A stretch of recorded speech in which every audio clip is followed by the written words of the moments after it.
தான் மாஸ்கோவில் இருக்கக்கூடிய ரஷ்யாவில் உள்ள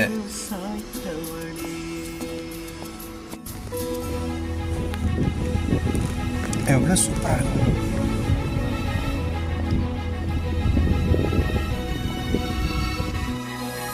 Look at this. Look how beautiful.